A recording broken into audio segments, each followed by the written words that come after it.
The Taoist Ling liked to go about his house naked. One day, he was interrupted by some stuffy Confucian visitors.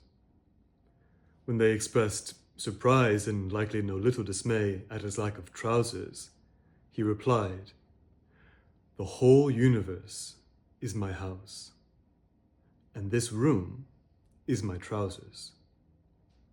Therefore, I put the question to you, gentlemen. What are you doing here inside my trousers?" This story typifies many of my favorite Taoist tropes. Topsy-turvy spatio-temporal relativities, of freeing disregard for social norms. Cosmic identity is a matter of course, and the deployment of humor as a vector for wisdom.